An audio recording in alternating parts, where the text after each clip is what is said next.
우리가 지난주에 말씀이 제목이 그리스도인의 언어 생활은 어떠해야 되는가 라고 하는 거죠.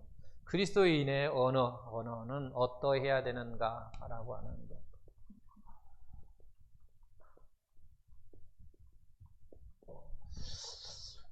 그리스도인이라고 하는 것은 곧 누구를 말하는 거예요? 우리 하나님의 자녀들을 이야기하죠. 즉 자기 자신을 이야기해야 되는 거죠. 나의 언어가 어떠해야 되느냐라고 하는 거예요. 그리스도의 언어라고 하는 거를 나의 언어는 어떠해야 되는가? 답이 뭐였어요? 다른 사람의 유익을 먼저 생각하는 언어.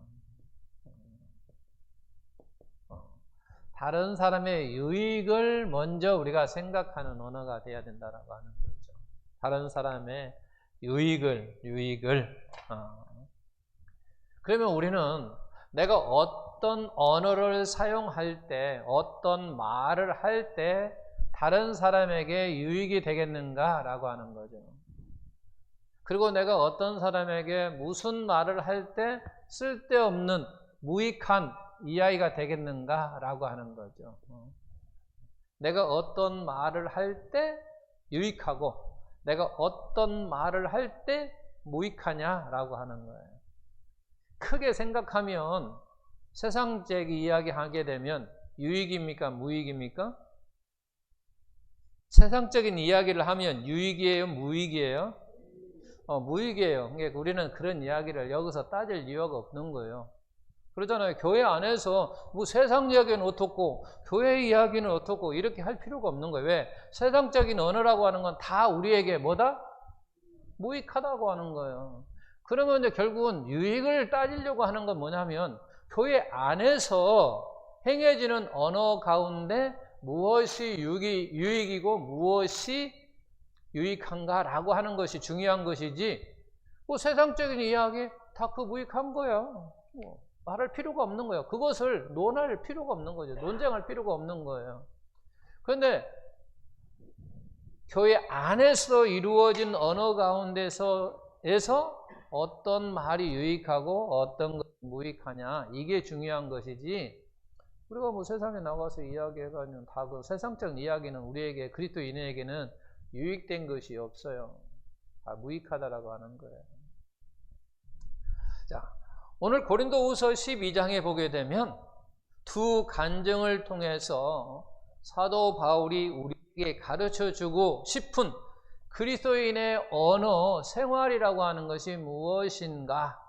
그러니까 결국 우리가 언어 생활을 하는데 어떤 말이 유익하고 어떤 말이 무익한 것을 우리에게 가르쳐주고 있다라고 하는 거죠. 사도 바울이 말씀을 통해서 우리에게 가르친 거예요. 너희들이 언어 생활을 하는데 너희들이 말을 서로 하는데 그 말하는 중에서 무엇이 유익하고 무엇이 무익한가 라고 하는 것을 우리에게 가르쳐 주는데 바로 고린도후서 12장에 바울의 두 간증이 나옵니다. 1절에서 6절 말씀이 바로 어떤 내용이냐면 삼층천에 갔다 온 영적 체험의 이야기를 말씀하고 있고 두 번째는 7절에서 10절까지는 가시에 대한 간증을 하고 있다라고 하는 거예요. 그러니까 1절에서 6절 크게 1번, 2번하고 7절에서 10절 보면 1절에서 6절은 바로 사도 바울이 어디에 갔다 왔다고요? 삼층천에 갔다 왔어요. 삼층천에 갔다 온 영적 체험을 이야기한 거예요. 영적 체험이고 7절에서 10절은 무슨 얘기예요? 가시에 대한 이야기예요. 가시에 대한 이야기는 간단하게 뭐냐면 사도 바울이 질병을 가지고 있었어요. 아픔을 가지고 있었단 말이야. 그리고 하나님께 기도를 하는 거예요. 하나님, 이 질병을 좀 치료해 주세요 라고 이야기를 했단 말이에요. 치료해 주세요 하니까 하나님께서 거절해 버렸어요. 내용이 지금 그 내용이에요. 내가 가시가 있어서 하나님께 3번 간구했는데 하나님께서 들어주지 아니하셨다라고 하는 내용이 바로 크게 보면 2번이라고 하는 거예요. 이 두 간증이 지금 있다라고 하는 거죠. 이 두 간증을 우리가 이해하려고 하면 반드시 그와 같은 것을 우리가 두 가지를 알아야 되는데, 배경이에요. 배경은 바로 이게 지금 고린도후서 12장이란 말이야. 근데 배경은 어디서부터 시작되냐면 11장부터 시작된다라고 하는 걸 우리가 알아야 돼요. 이게 이 이야기를 12장부터 이야기를 하게 되면 우리가 잘 이해를 하지 못한단 말이에요. 그런데 바로 11장부터 우리가 읽어야만이 이 말을 우리가 이해할 수 있다라고 하는 거예요. 그 다음에 두 번째는 바로 1번과 2번을 뭐 하고 있다? 비교하고 있다라고 하는 거죠. 그러니까 1절에서 6절 말씀 크게 1번, 7절에서 10절 크게 2번, 그러면 1번과 2번을 뭐 하고 있다? 비교하고 있다라고 하는 거예요. 그래서 고린도후서 11장을 보게 되면, 우리 그 밑에 있습니다. 11장에 보면 육신을 따라 자랑하는 거짓 교사들이 등장을 합니다. 그 지금 바울은 11장 22절, 23절은 결국 무슨 얘기냐면 바로 육신을 따라 행동하는, 육신을 따라 자랑하는 거짓 교사들과 자기 자신을 비교를 하는 거예요. 그러니까 육신을 따라서 자랑하는 거짓 교사들이 있었어요. 어떤 교사들이 있다고요? 어떤 교사들이 있었다고? 육체를 따라 자랑하는, 자기 육체를 따라 자랑한다라고 하는 거죠. 자기가 가지고 있는 걸 이야기하는 거예요. 자기가 가지고 있는 것. 그걸 가지고 자랑하는 그와 같은 거짓 교사들이 있단 말이에요. 그 거짓 교사들이 바로 고린도 교회 성도들에게 이야기를 하는 거예요. 나는 이런 사람이야 라고 이야기를 한단 말이에요. 이게 나는 이런 사람이다 라고 이야기를 하니까 고린도 교회 성도들이 그를 주목하는 거예요. 야, 우리 교사 대단해. 우리의 주목을 하는 거예요. 대단하다고 여기는 거죠. 나를 가르치는 교사가 최고야. 등등 이런 식으로 이야기를 한다는 거죠. 자랑하니까 여기에 넘어간 거예요. 그러니까 이제 사도 바울이 이야기를 하는 거예요. 뭐라고 이야기하느냐? 우리가 고린도서 11장 22절, 23절을 보겠습니다. 보게 되면 그들이 그렇게 이야기하고 있어요. 그들이라고 하는 건 누구냐면 바로 육신을 따라 자랑하는 거짓 교사들을 말하는 거예요. 그들을 따라 바로 자기 자신을 자랑하는 교사들이 뭐라고 하냐면 너희들에게 히브리인이라고 자랑하더냐? 그런 얘기예요. 자랑하더냐? 나도 히브리인이다. 그런 이야기를 하는 거죠.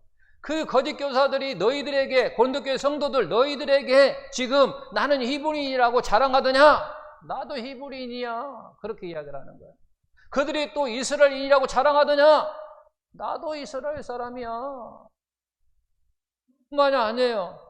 그들이 자랑하기를 아브라함의 자손이라고 이야기하더냐? 나도 아브라함의 자손이다. 그리스도의 일꾼이냐? 나는 그리스도의 일꾼이라고 그들이 자랑하더냐? 정신없는 소리 한다는 얘기예요. 그러니까 사도 바울 할 때는 그 거짓 교사들 지금 그리스도의 일꾼이라고 정신없다, 쓸데없는 소리 하고 있다. 나도 그러하다. 나는 더하다. 그런 얘기죠. 그들이 그리스도인이라고 한다면 나는 그들보다 더 그리스도인이다. 나는 그 이야기를 지금 하는 거예요.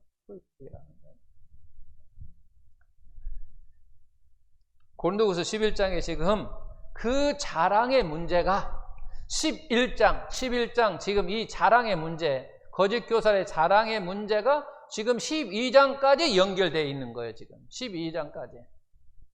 그래서 그 이야기를 지금 하는 거예요. 사도 바울이 1절 무익하나마 그런 거죠. 무익하다고 하는 건 뭐예요? 이익이 안 된다는 얘기예요. 무익이 안 된다. 그러니까 너희 이익이 안 된다라는 거예요. 너희 이익이 안 된다. 이익이 안 되지만 너에게 유익이 안 되지만 내가 부득불 할 수 없이 그런 얘기 할 수 없이 너희들에게 도움도 되지 않지만 그래도 내가 할 수 없이 내가 자랑한다. 그런 얘기를 하는 거예요. 그게 말한다 그런 얘기예요. 내가 너희들에게 쓸데없는 이야기 내가 하고 있는 거죠. 그 이야기를 하고 있는 거죠. 부익불 이 이야기를 이렇게 하냐. 그런 얘기를 우리가 종합해 볼 때 보면 결국은 사도 바울은 1절에서 6절 말씀이 무슨 얘기냐라고 이야기를 하고 있어요. 그리 중요한 것이 아니다 그런 얘기예요. 그러니까 그렇게 중요한 얘기가 아니야. 중요한 게 아니야 그 이야기예요. 왜?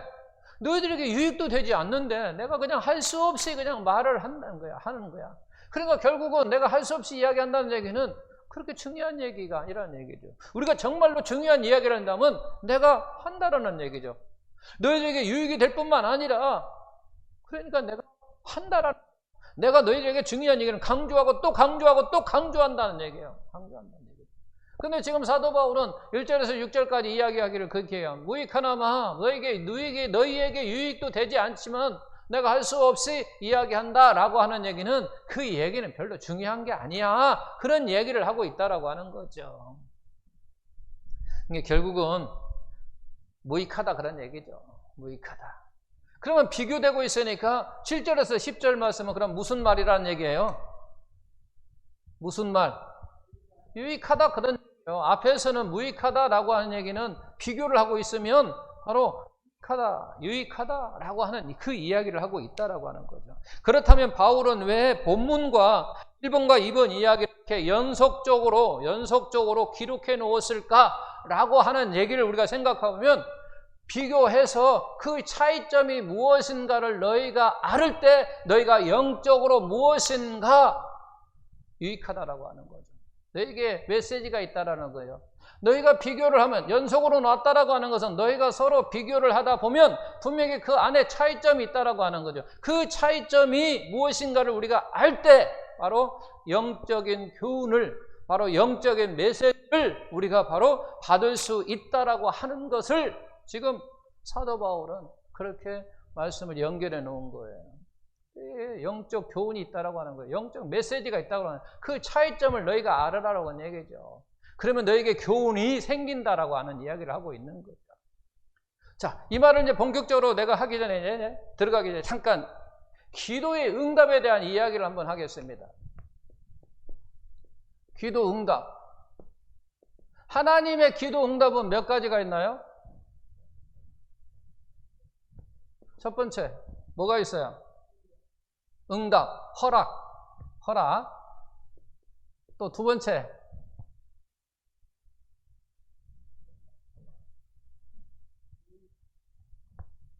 거절.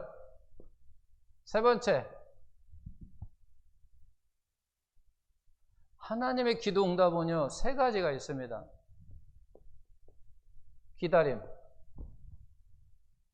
하나님의 기도 응답은 이 세 가지가 있어요.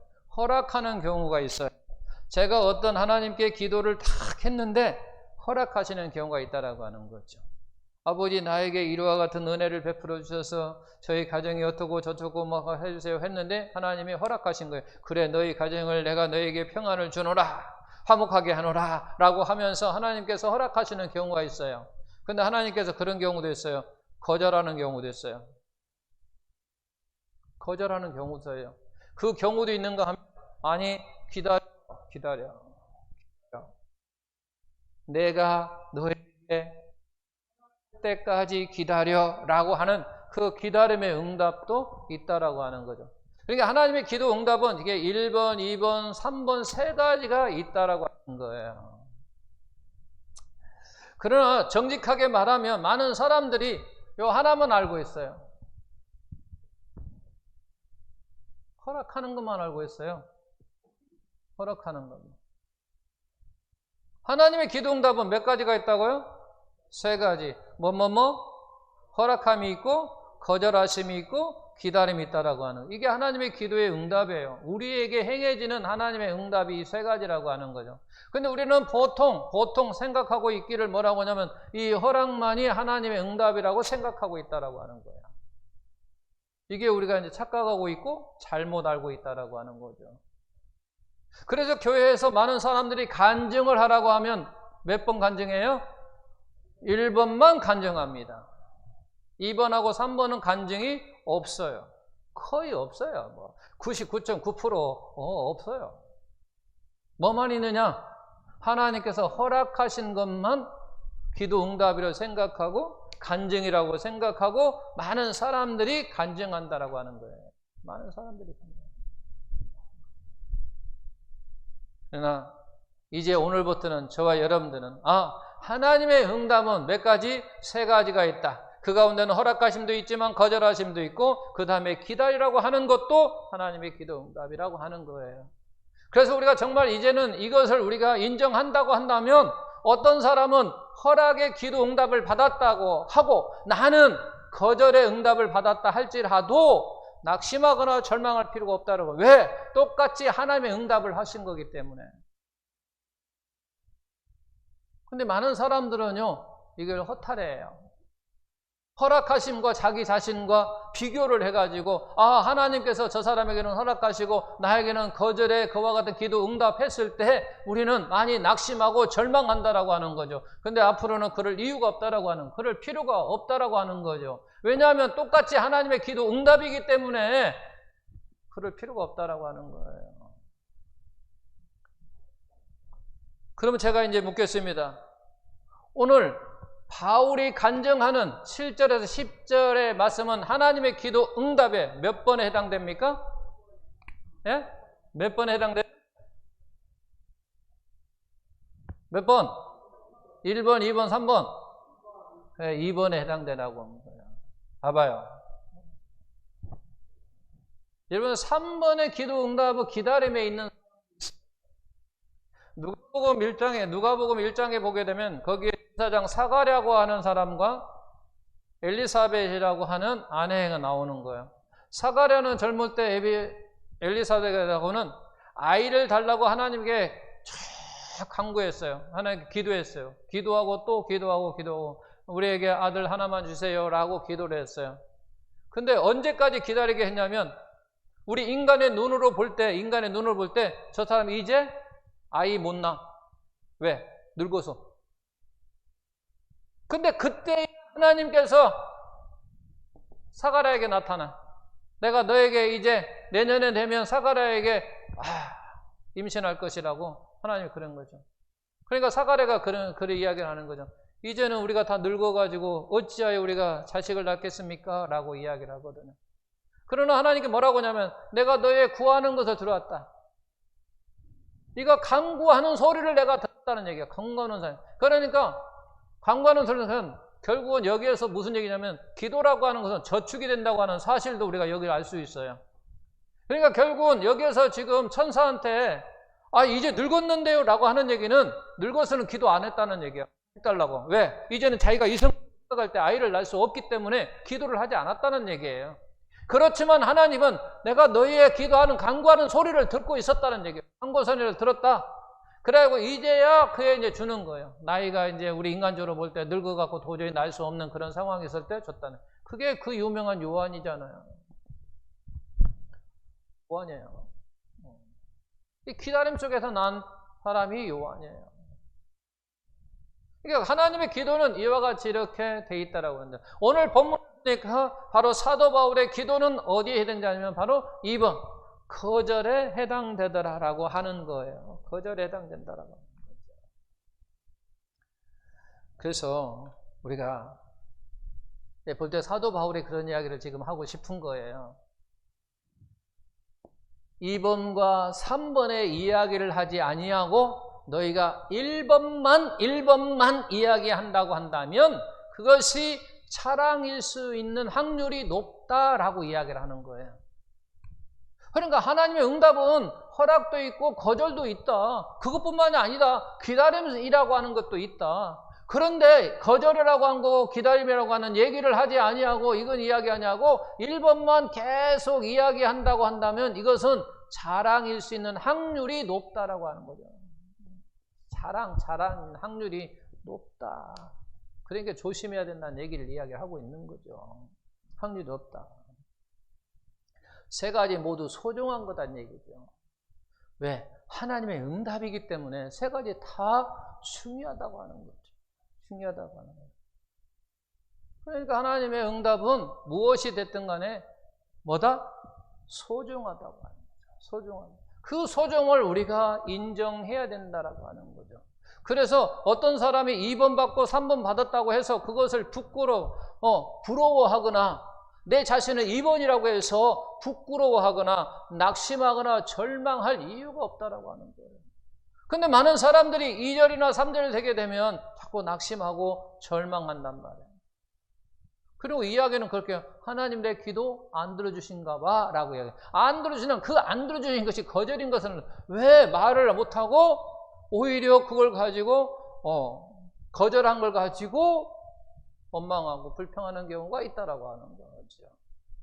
근데 오늘 본문은 뭐다? 사도 바울의 거절이다. 하나님께서 기도 응답의 거절이라고 하는 거예요. 그걸 우리가 알아야 되겠고, 거기에 가운데 내 기도가 비록 2번과 3번이라 할지라도 1번을 부러워할 필요가 없다라고 하는 거다. 그리고 나의 기도가 비록 응답이 2번이라고 한다 할지라도 낙심하거나 절망할 필요 없다. 왜? 하나님의 응답이 그렇게 무슨 다른 거절할 때는 분명히 하나님의 또 다른 이유가 있을 거라고 하는 거죠. 사도 바울도 지금 2절이 했는데 또 다른 이유가 있잖아요. 그 내용 이제 읽어보면 안다는 거죠. 왜 그에게 거절을 하셨는가? 그걸 이야기를 쭉 해준다라고 하는 거예요. 이제 다시 본론으로 들어와서 고린도후서 12장을 보게 되면 바로 이제 무익과 이제 유익이라고 하는 것을 서로 지금 두 개의 간증이 하고 있다라고 하는 거죠. 이 지금 두 간증을 연속으로 배치해가지고 우리로 하여금 바로 무익과 유익의 그 차이점을 알고 너희의 영적의 그 깨달음을 알으라고 지금 사도 바울의 말씀을 지금 이야기하고 있다라고 하는 거죠. 그래서 1번은 무익한 간증이고 2번은 유익한 간증인데 이야기를 하는 거죠. 자, 바울은 자신이 삼중제 다녀온 영적 체험을 말하면서 바로 무익한 이야기라고 말하고 있다고 합니다. 부득불 할 수 없이 하는 얘기라고 하고 있다라고 하는 거예요. 우리는 여기서 한번 생각하고 짚고 넘어갈 것이 뭐냐면, 지금도 많은 사람들은 바울이 무익하다고 말하는 그와 같은 영적 체험을 마치 놀라운 영적 체험인 것처럼 말하는 사람의 소리를 듣고 어떤 사람들은 은혜 받았습니다 막 그러면서 감동을 받았습니다 라고 말한다면, 이 말씀에 시켜본다면 그것은 속는 거라고 하는 거예요. 속는 거. 그래서 우리는 조심해야 된다라고 하는 거죠. 그런 부분도 우리는 조심해야 된다라고 하는 거예요. 그렇지 아니하면 속은 것이 된다고 하는 거죠. 사도 바울은 분명히 그 사람의 개인적인 그와 같은 체험이 놀라운 일일 수 있어요. 그 사람에게는 그럴 수 있다는 얘기예요. 그런데 다른 사람에게도 그렇게 놀라운 일인 것처럼 만약에 된다고 한다면, 객관화시킨다면 안 된다라고 하는 거죠. 그러면 사도 바울은 왜 상층적 영적 체험이 무익하다고 이야기하는가라고 하는 거예요. 왜 무익하다고 이야기하느냐? 이야기예요. 그것이 바로 고린도후서 12장 6절에 답을 해주고 있습니다. 6절 우리 다시 보겠습니다. 처음에 보면 1절, 6절이 있는데 6절, 내가 만일 자랑하고자 하여도, 내가 만일 지금 3층짜리 영적 체험을 자랑하고자 하여도 그런 얘기예요. 어리석은 자가 되지 아니할 것은, 내가 어리석은 자는 아니다. 왜 어리석은 자가 아니냐? 거짓말을 하는 것은 아니기 때문에 그렇게 이야기를 하는 거예요. 지금 내가 지금 3층에 갔다 온 얘기가 너희들에게 무익하지만 내가 어리석은 자가 아닌 것은 뭐냐면 그것이 진짜이기 때문에 어리석은 건 아니단 말이에요. 그 다음에 이제 나오는 거죠. 그러나 누가 나를 보는 바와 같이 내게 듣는 바에 받는다에 뭐 한다는 얘기요? 지나치게 생각할까 두려워하여 그만둔다. 그러니까 결국은 3층 영적 체험을 말하지 않는 이유는 뭐냐면, 말하는 나를 그들이, 듣는 자들이 나를 지나치게 생각할까 봐 내가 그만둔다, 그런 얘기예요. 즉 그 사람들이 나를 주목할까 봐 그런 얘기예요. 나를 주목한다라고 하는 거죠. 나를 주목하는 거죠. 이게 사도행전 2장에 보게 되면 3장에 보게 되면 베드로와 요한이 성전에 기도할 시간이 되어서 올라갈 때 성전 미문에 안전뱅이가 있었어요. 안전뱅이가 있어서 그를 나사렛 예수 그리스도의 이름으로 일어나 걸어라 하니까 그가 일어나서 걷기도 하고 뛰기도 하고 기뻐 하나님을 찬양하면서 막 갔단 말이에요. 많은 사람들이 그걸 보고는 우와, 베드로가 저 안전뱅이를 일으켰네 하고 그들을 주목했다는 얘기죠. 무슨 얘기냐면, 이야, 대단한 사람이야. 40년 동안 안전뱅이를 일으켰어. 이야, 대단한. 그들을 주목할 때 베드로가 뭐라고 이야기했습니까? 어찌하여 나를 주목하느냐? 어찌하여 나를 바라보느냐? 저 일어난 것은 너희들이 죽였던 나사렛 예수 그리스도께서 그를 일으키신 것이지 하여찌하여 내가 일으킨 것처럼 나에게 주목하느냐? 그런 얘기예요. 그러니까 사도 바울도 마찬가지예요. 지금 사도 바울도 내가 영적 그와 같은 체험을 이야기를 하게 되면 많은 사람들이 와, 사도 바울이 최고네. 많은 사람들이 그를 주목할까봐, 주목받을까봐, 사도 바울 입장에서는 주목받을까봐 두려운 거예요. 즉 베드로가 주목받을 때 이야기했죠. 어찌 나를 주목하느냐? 어찌 나를 바라보느냐? 내가 그를 일으킨 것처럼 왜 나를 바라보느냐? 그런 얘기죠. 내가 대단한 사람, 내가 대단한 사람까지 어찌하여 나를 바라보느냐? 나에게 주목하느냐? 그걸 사도 바울은 지금 두려운 거란 얘기예요. 사도 바울은 알았던 거예요. 이런 간증을 통해서 하게 되면 이와 같은 위험성이 있다라고 하는 것을 알고 있었다라고 하는 거예요. 그래서 치명적인 것은 뭐냐면 그거예요. 바로 하나님께서 영광을 받으시지 아니하시고 많은 사람들이 나를 주목한다는 얘기예요. 나를 바라본다는 거예요. 나를 대단한 사람으로 생각한다라고 하는 거죠. 그게 사도 바울은 두려웠던 거예요. 왜?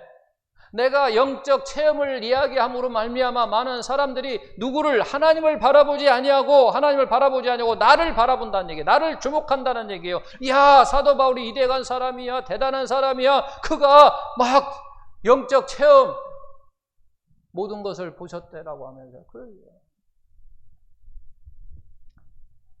그러니까 결국은 영광을 누가 받게 되냐면 자기가 받게 됩니다. 이게 영적 체험을 하게 하신 것도 결국은 누구냐면 하나님이 그러시거든요. 그러니까 사도 바울이 여기서 베드로처럼 만약에 이야기를 한다면 그런 거예요. 사랑하는 성도 여러분, 어찌하여 나를 주목하고 나를 바라봅니까? 내가 영적 체험을 하게 된 것은 하나님께서 나의 부족함을, 나의 연약함을, 나의 믿음을 더 성장시키고 자라게 하기 위하여, 그리고 나의 환난과 여건이 그 어떤 시련에도 내가 하나님을 사랑하는 마음이 하나님을 의지하고 바라보는 것이 흔들림이 없게 하시기 위하여 나같이 이와 같은 연약한 사람을 하나님께 영적 체험을 주셨습니다. 이렇게 말을 하는 거라고 똑같은 거잖아요. 그렇게 베드로처럼 이야기한다면 그런 얘기예요. 지금 베드로가 안전뱅이를 일으키자 그를 주목하고 그를 바라보고 했을 때 베드로가 어찌하여 나에게 주목하는 나를 바라보느냐라고 말하는 것은 사도 바울은 그런 거죠. 영적 체험을 하니까 두렵다는 얘기야. 상대방 말을 듣는 사람이 두려운 거야. 결국은 그렇게 이야기하는 거야. 베드로처럼 이야기한다면 그런 얘기예요. 어찌 나에게 주목하느냐? 내가 못나서, 내가 믿음이 연약해서, 내가 주님이 사랑하는 것이 부족해서 하나님을 더 사랑할 수 있도록, 더 믿을 수 있도록, 오직 하나님을 의지하고 바라볼 수 있도록 하나님이 영적 체험을 나에게 주셨어. 그런 얘기예요. 그래서 나에게 어떤 환난이, 여건이 온다 할지라도 나의 믿음이 조금도 흔들림이 없이 하나님만을 의지하고 하나님을 바라볼 수 있게 하시기 위하여 바로 그와 같은 영적 체험을 나에게 주신 거예요 라고 베드로처럼 말하고 있는 거나 같다는 얘기예요. 그래서 그는 말하니까 두려워서 아예 그냥 그만둔 거예요. 하지 않았다는 얘기예요.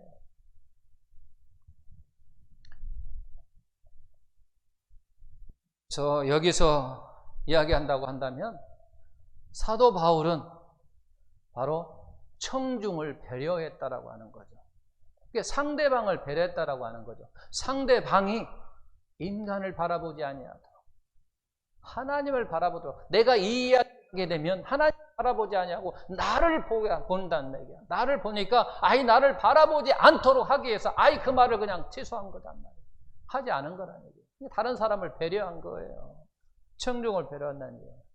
근데 요즘 사도 바울과 요즘 강사들을 차이점이 바로 그거예요. 이렇게 사도 바울은요, 청중을 배려하는 마음으로 지금 말을 하고 있다라고 하는 거죠. 근데 요즘 강사들은요, 뭐 합니까? 누구를 드러냅니까? 누구를 먼저 생각합니까? 자신을 먼저 생각하잖아요. 자기를 먼저 생각하는 거예요. 이런 차이점이 있다는 얘기예요.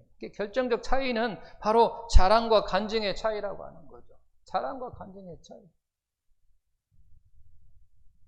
그러면 자랑과 간증의 차이, 결정적 그와 같은 그 기준은, 차이는 뭐냐? 무엇이 그걸 그렇게 만들었냐고 하는 얘기는 그 말을 들음으로 말미암아 누가 영광을 받느냐라고 하는 거예요, 지금.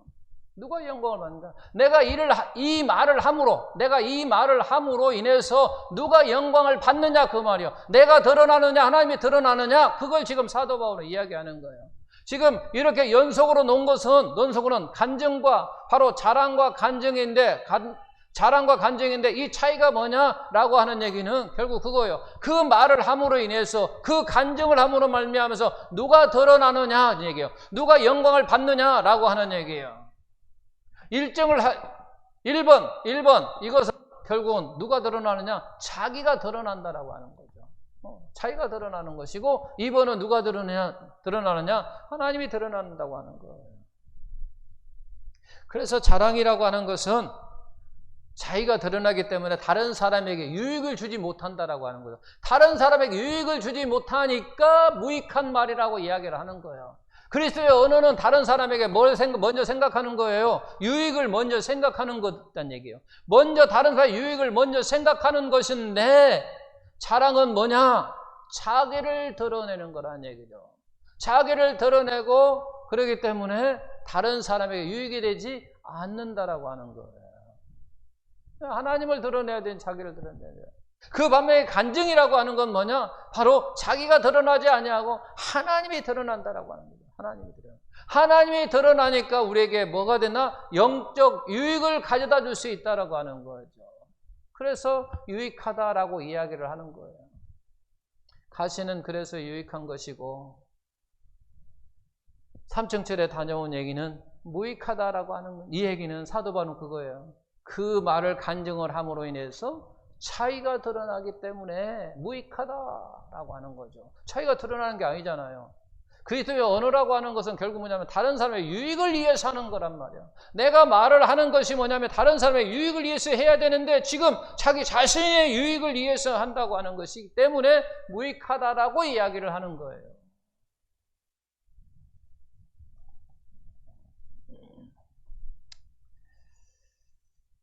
여기에서 우리가 아주 중요한 법칙 하나를 우리가 깨달을 수 있는 건 뭐냐면 바로 이제 그런 거라고 하는 거죠.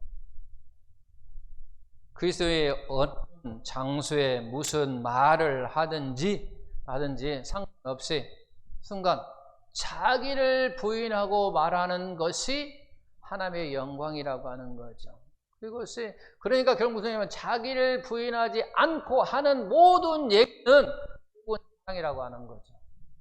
자기를 부인하지 아니하고 하는 모든 얘기는 결국은 자랑인 거예요. 내가 하는 모든 막 이야기가 결국 나를 부인하지 아니하고 하는 얘기는 다 자기 드러내기 위한 자랑이라고 하는 거예요.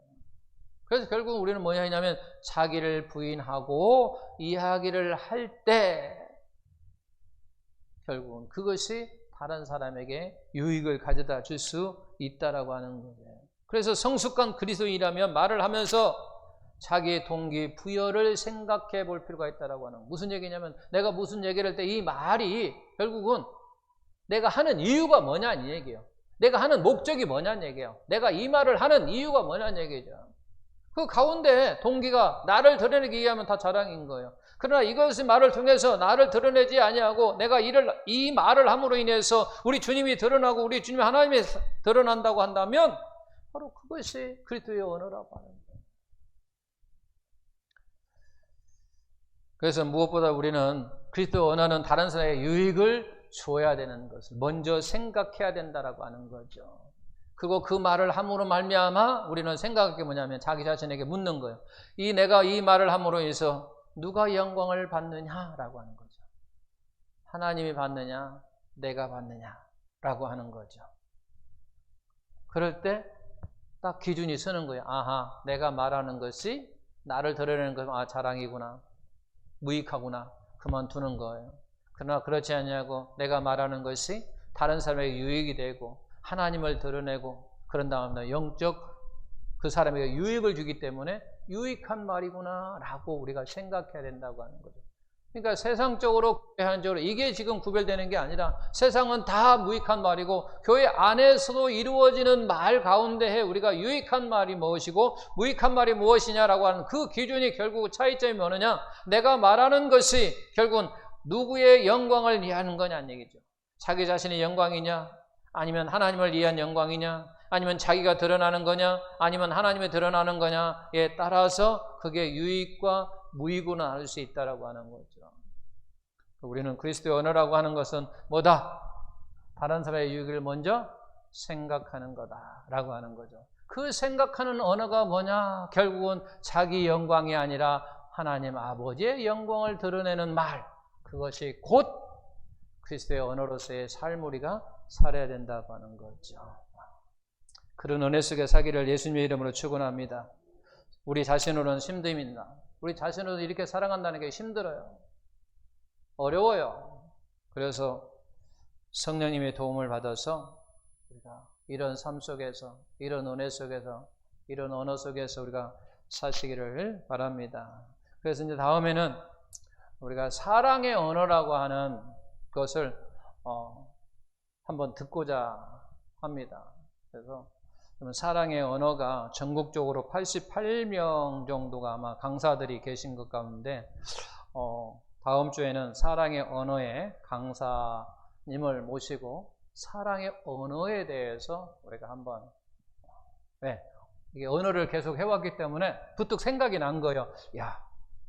사랑의 언어를 우리가 듣는 것도 참 좋겠다, 유익하다. 많은 사람들이 사랑의 언어를 유익하다고 이야기를 하고 많은 사람들이 참 좋다라고 이야기를 하길래 저도 언젠가는 한번 사랑의 언어를 듣고자 했었어요. 그런데 마침 이렇게 언어를 또 이렇게 하고 나니까 갑자기 생각난 거예요. 지난주에. 그래서 갑자기 전화를 했어요. 강사한테 전화해서 사실 다음 주에 시간이 되느냐라고 하니까 마침 또 시간이 된다고 해서 다음 주에는 우리가 사랑의 언어라고 하는 것을 강의를 한번 듣기를 원합니다.